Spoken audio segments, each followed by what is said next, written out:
this is Greta's week 3 video recap. So I'm just offering her the flirt pull for a moment before we get started here. Although I'm pretty sure she's eyeballing my treat pouch and she knows I have food. But we'll give this a shot for a minute anyways. What a good girl. Get it. Ooh. Good girl, Greta. Oh my goodness. Get it. Good girl. Good job, Greta. Happy girl. Ooh. Okay, I think we're going to get started here. So we're going to start by charging our reward marker. So this is going to be our clicker. I've been doing this at the beginning of each training session, and we'll do this maybe 3 or 4 times before we get started. I like to do this at the beginning of each training session, especially with puppies, because I really do want them to have a really solid association between when they hear that click, they know that it means that it gives them a piece of food, okay? So to get her warmed up, we're just going to practice having her follow a food lure. So in week 3, I'm just getting her to take a few more steps with me before I click and reward her.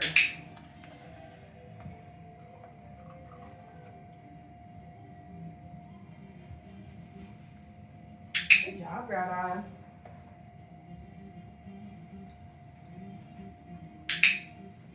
And then I'm practicing this with both hands as well. So making sure she stays nice and connected to my hand, and then just adding a little more distance before I click and then release that piece of food to her. What a good girl. Good job, Greta. Okay. So in week 3, we started to do a bit more while the puppies are wearing a leash. So in week 2, we had them wear it, kind of drag it around, get used to having it connected to their collar. In week 3, I'm going to work on having her follow a food lure, hand targets, sits, and downs while she's wearing that leash. So just as a reminder, I find the easiest way to get a leash on a puppy is to get them interested in food so that they're not trying to bite the leash or your hand while you're clipping it to their collar. So I'm going to get Greta interested in the food while I find that little ring on her collar. And then once I've found that ring, I'll drop the food on the floor. And then I'll connect that leash while she's busy eating that food. And it's just a nice way to get it on and off of her with minimal fuss. Okay, so now we're going to repeat our food luring exercise, but we've also been continuing to pair this with her name. So we're going to do the same thing, but now I'm just going to say her name as we're moving. Greta!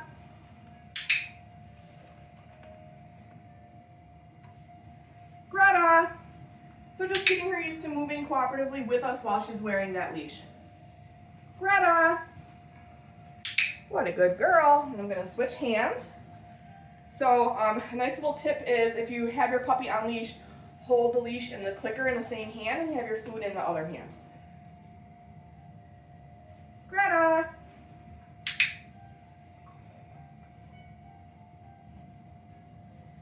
Greta! Okay, we'll do one more. Greta! Good girl. Okay. We've been continuing to practice our hand targets, so I want to see if in week 3 I'm able to put my hand out nice and flat and cue Greta to target or to touch. I want to see that she'll target my hand with her snout without any food in it. I will still mark and reward the behavior, but we're starting to fade out having that food lure in our hand. So sometimes when I'm teaching it to puppies, I'll toggle back and forth where sometimes I'll have that food in my hand to start and sometimes I won't. So we'll see how she does. I will start without food in my hand, but if we need to, we can always go back to having that food in our hand to start. Greta, touch. So see how right now she's like, meh. Greta, touch.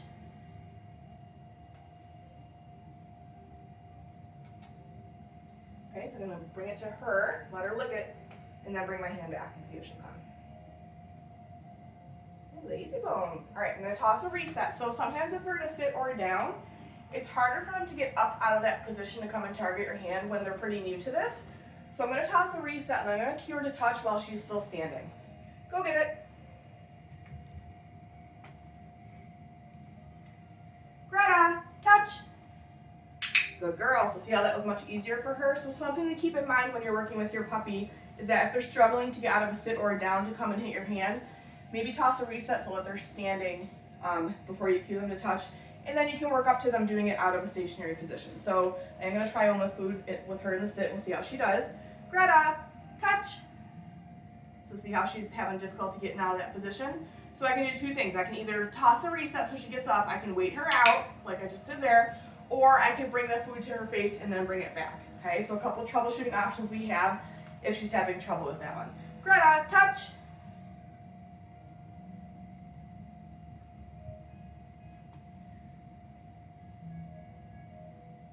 Ooh, what is that?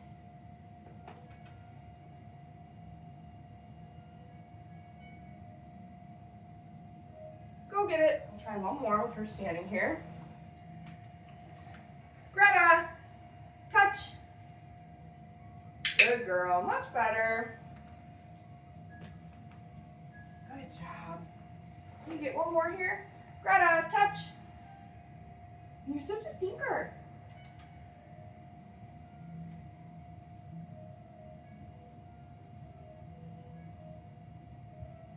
Oh my goodness.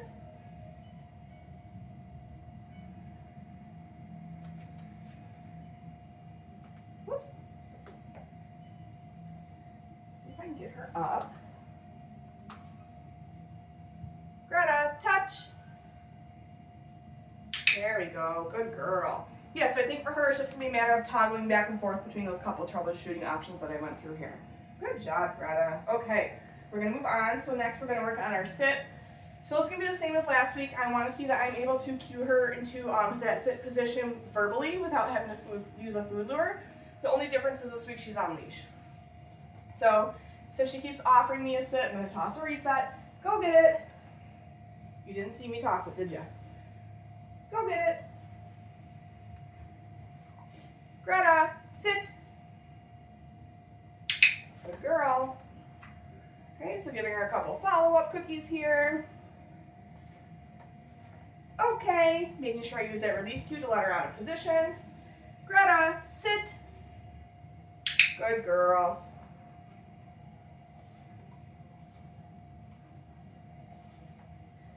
Okay. Good job.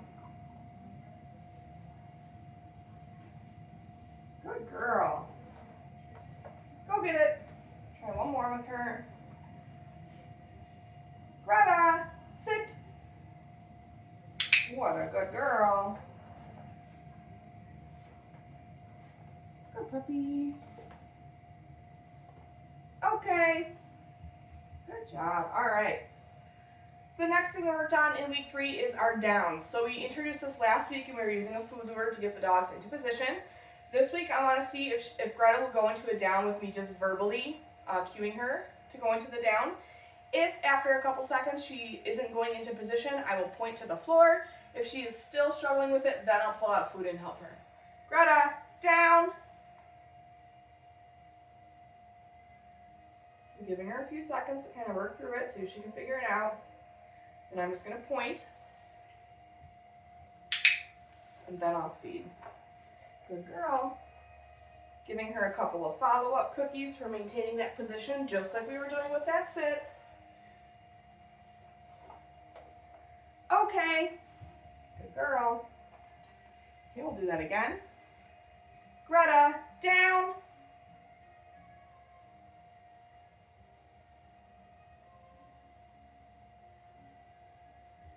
Smart girl.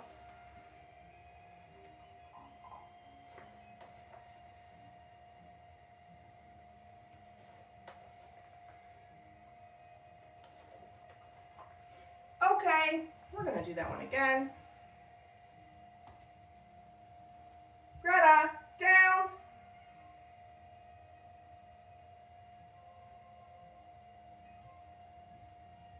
Good girl.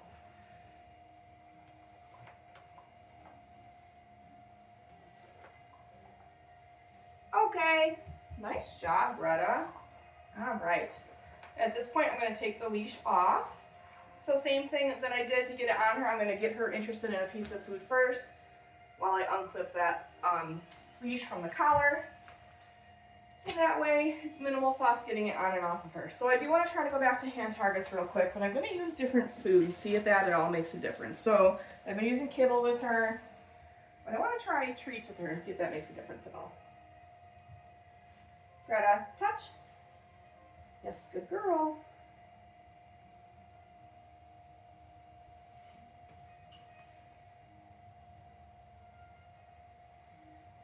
Greta, touch. Good dog. Greta, touch. There we go, good girl. So that's another thing to keep in mind too, reinforcement matters, right? So I was using kibble with her, she was kind of like meh about it. I switched to treats for something she was kind of struggling with, and now she's like all about it, right? So keep that in mind that you can also switch up what you're using for your rewards. I do like to work with them with kibble as much as possible, but sometimes if it's something they're struggling with and they need a little more motivation, you can absolutely pull out some different food and try that with them as well. Good job. Okay. From here, we're going to move into our mat skill. Actually, I lied. We're going to do our flying cookie game first. So last week we were practicing this with the puppies on leash. This week I'm doing it off leash because I want her to be able to move a little further away from me, and I also don't want her like stepping on the leash while she's making her way back to me. So I'm going to show her a piece of food. I'm going to tell her go get it. As she's finishing up eating that food, that's when I'll call her. When Greta turns in response to her name, that's when I'm going to mark with my clicker, and then I'll make sure that she's coming all the way back to me when I'm going to feed her. So the other thing I'm going to do this week too is when I send her out, I'm going to move so that I'm not in the same spot every time I'm calling her. Go get it. Greta. Good puppy. Okay, so making sure she comes all the way back to me to get that food. Go get it. Greta. Good girl. Go get it. Greta. Good puppy. Go get it. Greta. Good girl. Okay, we're going to do one more. Go get it. Greta. Good girl. Good job, Greta. Okay, from here we're going to move right into our mat. So in week 3, there's 2 things that we're working on. First is that when Greta finds her way over to the mat, she settles into a down position. Second is that I'm able to move away from her. So I want to practice being able to turn my back to her. I want to practice taking a few steps away from her. And I want to see that she'll maintain that position on the mat the whole time. Greta, place. Okay, so marking and rewarding for her initially finding the correct position on there. Taking a couple steps away. As long as she remains in position, I'll come back in, mark and reward her. And then I'll walk away in a different direction, maybe turn my back to her. I'll come back in and mark and reward, and I'll do that maybe 3 times.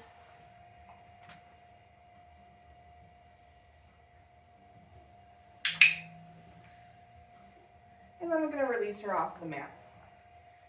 Okay. And then I'm going to leave the mat where it is, but we're going to go through that again. Greta, place. Good girl.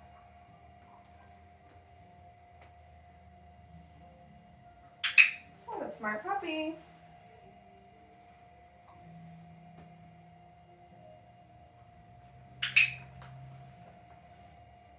Okay, I'm going to release her in a different direction. Okay. And we'll do that one more time. Greta, place.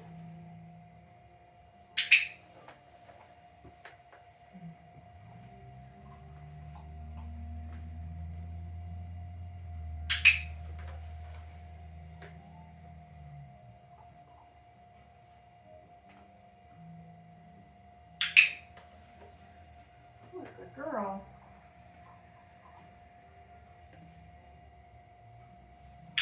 Good job, Greta. Okay, good job. All right. Okay, we've been continuing to work with crate games this week as well. So in week 3, our goal with the crate is that we're able to close the crate door and take a few steps away, similar to what we were just doing with the mat. I want to see that Greta's going to remain calm in the crate. So let me pull this out here.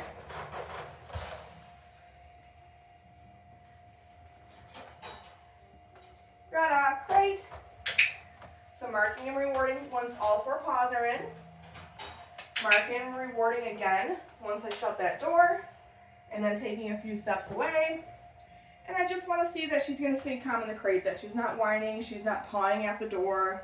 And then I'll walk back in, and I'll mark and reward. And then I'll walk away again in a different direction.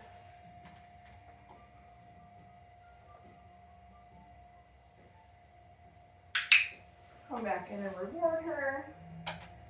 And then when I'm ready to release her, I am still going to meet her at the threshold with a piece of food.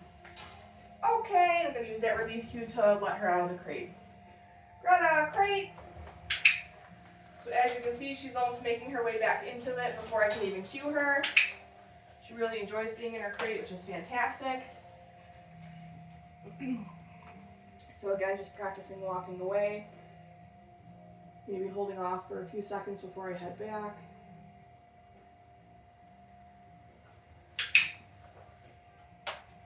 Going in a different direction, doing the same thing.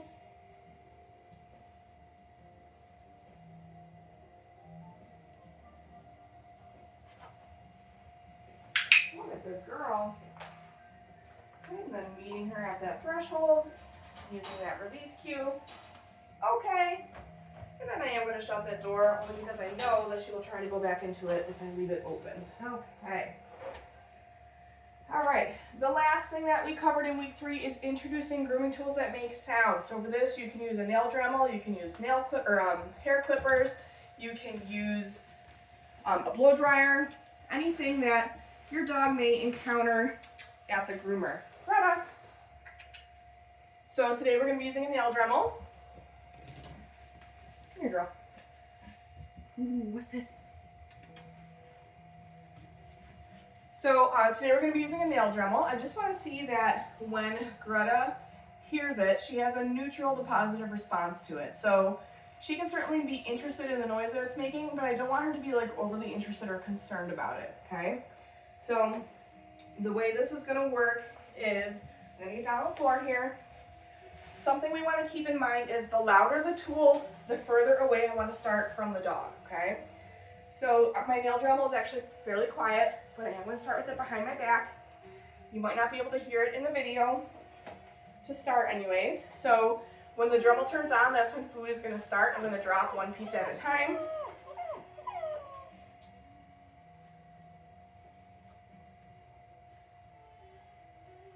And then when the Dremel shuts off, food stops. And I'm going to toss a reset cookie. Greta, go get it. Whoops, I tossed it too far. Go get it. Oh my goodness, Greta. So I like to toss that reset cookie because it's a good gauge. If she comes back and wants to continue to work, we'll do another repetition and I'll maybe bring the tool off to the side instead of behind my back. If I toss that reset cookie and she's not coming back to me, that might be a good sign that she's like done and we might end it there. Okay? So when she makes her way back to me, I had to toss a couple of reset cookies there, so she's cleaning up at the moment. Ta-da! So now I have the Dremel on my side. So tool turns on, food starts, one piece at a time, maybe 3 or 4 pieces in a row. Dremel shuts off, food stops. I'll toss a reset cookie, go get it. And then for this last repetition, I am going to set it on the wood floor because it's going to vibrate a little bit more and make a little bit more noise here. Okay, so Dremel turns on. Food happens one piece at a time. Dremel shuts off, food stops. Good girl, Greta. That is it for Greta's week 3 video recap. Make sure you're looking at your video library as well as your handouts. Those will give you much more detailed information on everything we worked on with Greta in week 3.